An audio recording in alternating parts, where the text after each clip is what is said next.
Good evening everyone. I hope you all are doing well in your life. In today's video I am going to discuss about the next part of electronic spectra, that is electronic spectra of polyatomic molecules. हमने previous video में discuss किया था कि Frank कंडन principal को reference रख के कि हमारे पास वही इलेक्ट्रॉनिक ट्रांजिशंस प्रेफरेबल होगी जहाँ पर हमारा इंटरन्यूक्लियर डिस्टेंस इतना चेंज नहीं करता। तब हमने दो केसेस डिस्कस किए थे, एक ग्राउंड लेवल से हम एक्साइटेड लेवल पे जा रहे हैं तो मोस्ट प्रोबेबल ट्रांजिशन हमने फाइंड आउट कर ली 0 to 2, जहाँ पर हमारा इंटरन्यूक्लियर डिस्टेंस इतना चेंज नहीं करता। और उसके बाद हमने उसका with in that excited level हमने शो कर दिया था कि हमारे पास अगर हमने E0 से E1 पे जाना है तो 0 to 2 है, लेकिन अगर हमने E0 से E2 पे जाना है तो हमारे पास मोस्ट प्रोबेबल ट्रांजिशन अकर करेगी from level 2 to highest occupied molecular orbital of E1। तो वहाँ से आप E2 पे भी जा सकते हो without changing your internuclear distance.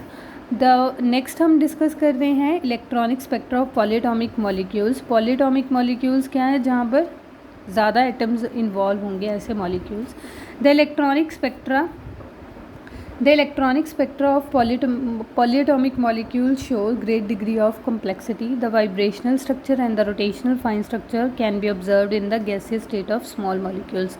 अगर हमें क्योंकि जैसे जैसे आपके एटम्स ऐड होते रहेंगे आपके मॉलिक्यूल के अंदर, उतना ज़्यादा आपका स्पेक्ट्रा क्या होता रहेगा, कॉम्प्लेक्स होता रहेगा। द वाइब्रेशनल, और उसके बीच में हमारे इलेक्ट्रॉनिक स्पेक्ट्रा अभी इनफ नहीं है। इलेक्ट्रॉनिक स्पेक्ट्रा के अंदर हमें पता है कि वाइब्रेशनल लेवल्स भी हैं और रोटेशनल लेवल भी हैं, तो स्पेक्ट्रा की कॉम्प्लेक्सिटी और भी बढ़ जाएगी। तो अगर हमें ऑब्ज़र्व करना है तो हम गैसियस स्टेट में इसको ऑब्ज़र्व कर सकते हैं, वो भी स्मॉल मॉलिक्यूल्स को। In solution rotation levels are not well defined, moreover large molecules are high moment of inertia. जो सोल्यूशन में जो हमारे अगर हम सॉल्यूशन में बात करें तो हमारे जो रोटेशन एनर्जी लेवल्स हैं, एज दे सेट कि rotation energy levels are not well defined, moreover large molecules have high moment of inertia. तब हमारे पास जो रोटेशनल स्पेक्ट्रा है वो टोटली वाइप्ड आउट हो जाता है। इसलिए हम गैसेस मीडिया को प्रेफर करते हैं, क्योंकि गैसेस मीडिया में हमें क्या मिल रही हैं, शार्प पीक्स मिल रही हैं पर्टिकुलर एटम्स के कॉरेस्पॉन्डिंग। लेकिन अगर हम उसे सोल्यूशन में प्रिपेयर करते हैं तो हमें ऐसे ही इस शार्प पीक की जगह ऐसे ब्रॉड स्पेक्ट्रम मिलना शुरू हो जाता है, जिसकी वजह से ये दो शार्प पीक्स मर्ज हो गए, तो रेजोल्यूशन करना अनरिजॉल्व बैंड्स हमें मिलने शुरू हो गए, जिस वजह से हम सोल्यूशन को प्रेफर नहीं करते। तो इसलिए हम गैसियस, अगर हमें फुली रिजॉल्व स्पेक्ट्रा चाहिए तो हम गैसियस स्टेट को प्रेफर करते हैं in order to take that electronic spectra. Organic compound में हमारे पास पर्टिकुलरली जो हम इलेक्ट्रॉनिक स्पेक्ट्रा स्टडी कर रहे हैं वहाँ पे conjugated system, carbon carbon double bond हो गया, वहाँ पर कंजुगेटेड सिस्टम है। The simple interpretation, even though their investigation of detailed spectra feature may require knowledge of quantum mechanics और group theory। अगर हमें सिंपल सा कॉन्जुगेटेड मॉलिक्यूल को भी पढ़ना है तब भी हमें कितनी नॉलेज चाहिए, क्वांटम मैकेनिक्स और ग्रुप थ्योरी दोनों की चाहिए। वहाँ पर on the basis of MOT हमें पता है कि इलेक्ट्रॉन्स हम कहाँ पे क्लासीफाई करते हैं, सिग्मा, पाई बॉन्डिंग और नॉन बॉन्डिंग में, depend upon the molecular orbital जो वो ऑक्यूपाई कर रहे हैं। सबसे पहले हमारे पास सिग्मा बॉन्ड होता है, उसके कॉरेस्पॉन्ड ही हमें उसका एंटी बॉन्डिंग मॉलिक्यूलर ऑर्बिटल मिल जाता है, सिग्मा स्टार। सिमिलरली पाई का जो एंटी बॉन्डिंग मॉलिक्यूलर ऑर्बिटल है वो पाई स्टार है।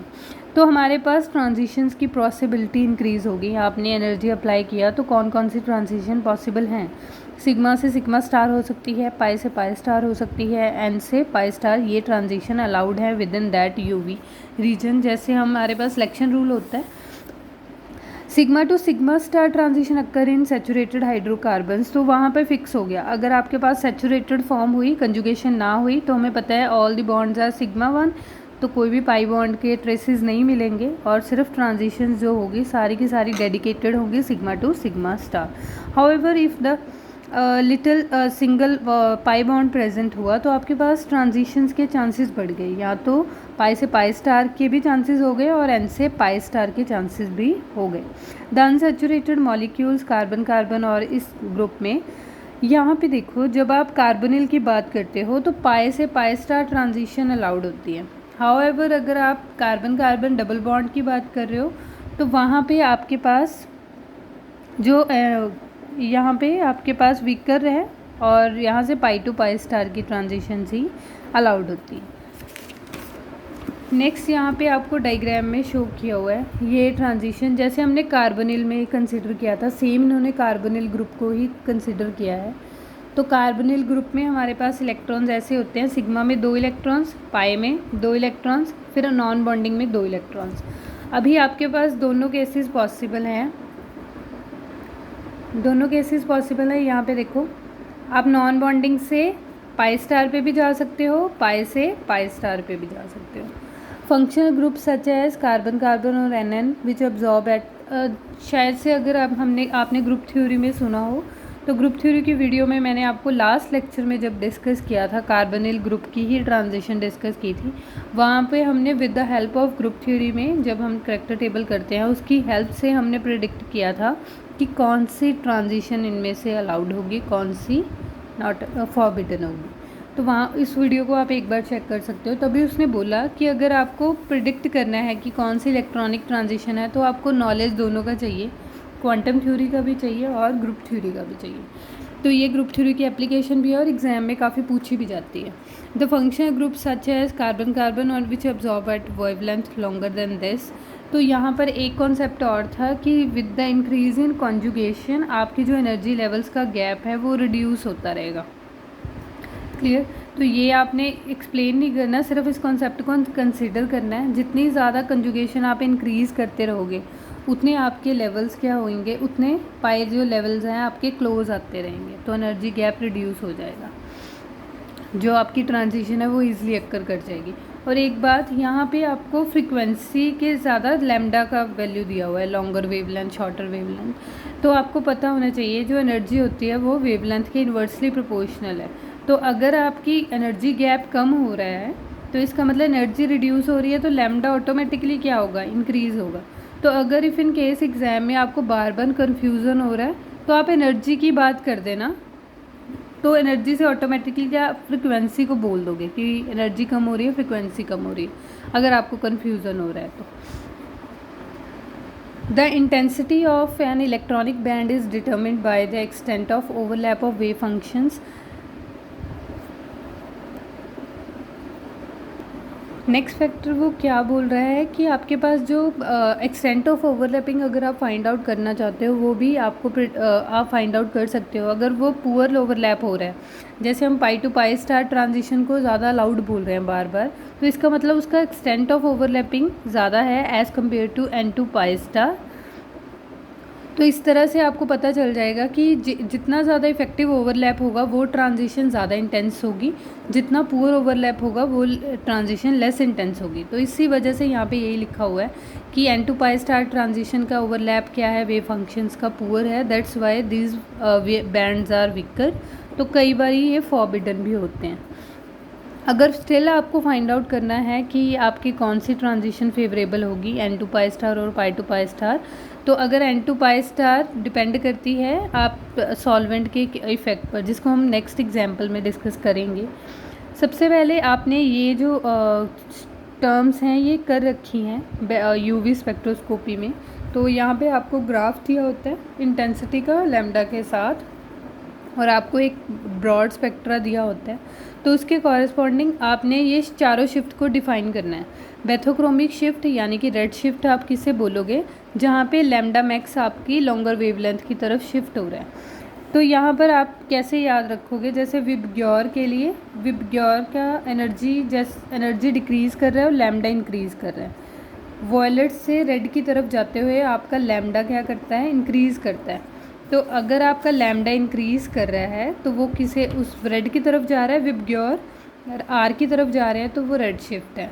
हिप्सोक्रोमिक शिफ्ट क्या है, जहाँ पर आपका लैम्डा मैक्स शॉर्टर वेवलेंथ की तरफ आ रहा है। शॉर्टर वेवलेंथ देखो, ब्लू कलर इस साइड है रेड से काफ़ी दूर, तो लैम्डा इस साइड क्या कर रहा है, डिक्रीज़ कर रहा है, तो वही लिखा हुआ है। हाइपरक्रोमिक शिफ्ट आप किसे बोलोगे, an increase in intensity of the absorption band with reference to its molar extinction coefficient. जो आपकी इंटेंसिटी है वो मोलर एक्सटिंक्शन कोफिशिएंट के डिपेंड करती होती है। वहाँ पे आपको वो रीजन दिया होता है कि 40,000 या कुछ 10,000 से, मुझे इस टाइम रेंज नहीं याद, तो वो रेंज दिया होता है यूवी में कि अगर वो एप्सिलॉन वैल्यू है, मोलर एक्सटिंक्शन कोफिशिएंट उतना है, तो वो ट्रांजिशन अलाउड है, अदरवाइज़ वो अलाउड नहीं है। तो उसी तरह से उसको भी हमने डिवाइड किया हुआ है दो पार्ट्स में, हाइपरक्रोमिक और हाइपोक्रोमिक। तो अगर आपकी इंटेंसिटी इंक्रीज़ हो रही है तो उसे आप हाइपर बोलोगे, अगर इंटेंसिटी डिक्रीज़ हो रही है तो उसे आप हाइपो बोलोगे।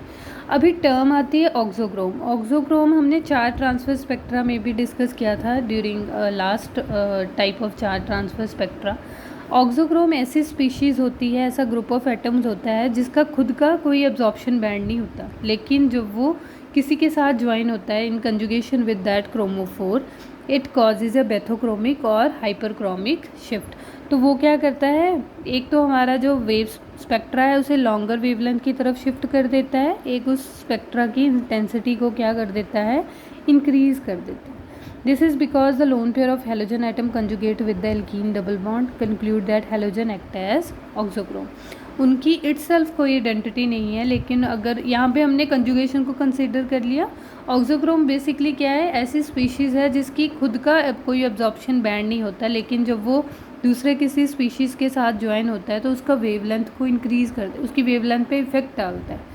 तो यहाँ पर हमने जो एग्जाम्पल कंसीडर किया है वहाँ पर हमने दोनों को इंक्रीज़ में ही शो किया है, इंटेंसिटी भी इंक्रीज़ की है और वेवलेंथ भी इंक्रीज़ की है। अदरवाइज़ अगर आपने जनरल डिफाइन करना हो तो वहाँ पर आपकी लैम्डा को भी शिफ्ट कर देगा और इंटेंसिटी को भी शिफ्ट कर देगा, चाहे वो डिक्रीज़ करे चाहे वो इंक्रीज़ करे। एज सेड अर्लियर, यहाँ पर हमने कंसीडर किया था सॉल्वेंट इफ़ेक्ट को।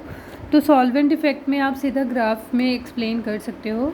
अगर आपके स्पीशीज़ पोलर स्पीशीज़ हैं, यहाँ पे लिखा हुआ है, यहाँ पे देखो, polar solvents often stabilize the ground state of n to pi star transition more than they stabilize the excited state। तो पोलर जो सॉल्वेंट होते हैं वो क्या करते हैं, आपकी ग्राउंड स्टेट को ज़्यादा स्टेबलाइज करते हैं as compare to your excited state. तो हुआ क्या, बेसिकली जब आप पोलर सॉल्वेंट कंसीडर करोगे तो आपकी n to pi star transition का जो एनर्जी गैप है वो ज़्यादा बढ़ जाएगा। अगर वो ज़्यादा हो गया एनर्जी गैप तो आपका लैम्डा क्या कर जाएगा, डिक्रीज़ कर जाएगा, और आपकी कौन सी शिफ्ट हो जाएगी, ब्लू शिफ्ट हो जाएगी। ब्लू शिफ्ट को हम क्या बोलते हैं, हिप्सोक्रोमिक शिफ्ट। अगर हम पाई टू पाई स्टार ट्रांजिशन की बात करें विद द सॉल्वेंट, वो क्या कर रहा है, पोलर सॉल्वेंट क्या करते हैं, जो आपका पाई स्टार ऑर्बिटल है उसकी एनर्जी को क्या कर देता है, रिड्यूस कर देता है, जिसकी वजह से एनर्जी गैप रिड्यूस हो गया। और एनर्जी गैप अगर रिड्यूस हो गया तो आपका लैम्डा वैल्यू क्या होएगा, इंक्रीज़ होएगा, और आपका जो स्पेक्ट्रा है वो टुवर्ड्स किसके होगा, bathochromic shift, that is red shift. तो इसी के लिए मैंने आपको विबगोएट शो किया था। लास्ट में आपने ये इक्वेशंस मेंशन करने की ज़रूरत नहीं है। तो यहाँ पर हम इसे कंक्लूड कैसे कर रहे हैं कि यूवी स्पेक्ट्रोस्कोपी की एडवांटेज है as over the IR spectroscopy, क्योंकि हमारे जितने भी बायोलॉजिकल सिस्टम्स हैं वहाँ पे हमने अभी क्या बोला था इलेक्ट्रॉनिक स्पेक्ट्रा के लिए, कि हम गैसेस मीडिया प्रेफर करते हैं। क्यों प्रेफर करते हैं, क्योंकि अगर हम लिक्विड मीडिया प्रेफर करते हैं तो हमारे रोटेशनल स्पेक्ट्रा का जो बैंड है वो इतना प्रॉपर नहीं आ पाता और स्पेक्ट्रा ब्रॉड हो जाता है, जिस वजह से रेजोल्यूशन नहीं कर सकते। लेकिन यूवी स्पेक्ट्रोस्कोपी हेल्पफुल होती है क्योंकि वो काम कर सकती है हाई वाटर कंटेंट रीजन में। तो इस वजह से आईआर की जो एप्लीकेशन है वो लिमिटेड हो गई। On the other hand aqua solution conveniently investigated by UV spectroscopy, UV spectra also have a better resolution than IR spectra. तो यूवी स्पेक्ट्रा की जो रेजोल्यूशन कैपेसिटी है वो बेटर है as compare to IR spectra of that region. तो next video में हम discuss करेंगे electronic spectra of metal complexes, क्योंकि चार्ज ट्रांसफ़र स्पेक्ट्रा मैंने पहले डिस्कस किया हुआ है, आप उसे एग्ज़ाम के लिए प्रिपेयर कर सकते हो। चार्ज ट्रांसफ़र स्पेक्ट्रा जो हमने इनऑर्गेनिक में डिस्कस किया था, आप उसे यहाँ पे भी एक्सप्लेन कर सकते हो कि कितने टाइप का चार्ज ट्रांसफ़र स्पेक्ट्रा होता है, कौन कौन सी कंडीशन होती हैं, फिर आप इसे यूज़ कर सकते हो। That's all about this video. Thank you so much.